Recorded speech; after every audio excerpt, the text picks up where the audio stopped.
watch a zombie. Dekada na hindi kayo nagtatanghalian sa bahay. Oo, mas natin sila. Kaya sa pamilya natin. Diba pagpasok New Year?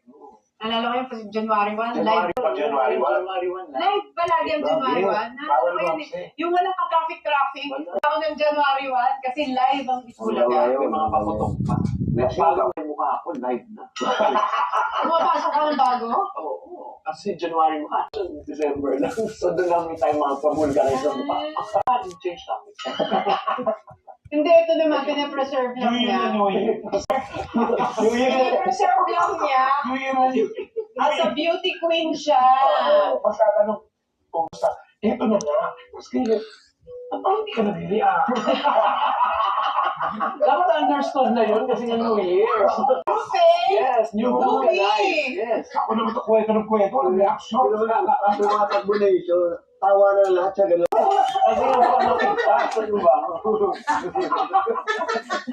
Pero anong gusto niyo maiwan legacy ng Bulaga? Kasi mag-50 years. Ay, grabe yun. Pag makakaabot nun. That's a hard 50 years on TV at you're still a part of it. Grabe.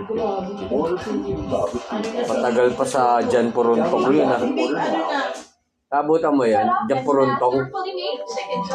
Hindi. Yung kay Kobe. Tagal talaga yung sitcom na yun. Dolphy. Ay, kay Jolly Marshall. Oo, yun ang pinakamatagal na sitcom. Before, pain used to interrupt my mood, I'd pause, overthink, and calculate even the smallest Okay, headache. Now, it doesn't bother me at all because I don't have to pay for everything all at once. I can enjoy 0% interest on my monthly payments to 3 to 6 months when I need more flexibility. With a spending limit of up to 200,000 pesos, I don't feel restricted, I feel prepared. So, Thank you, Lord.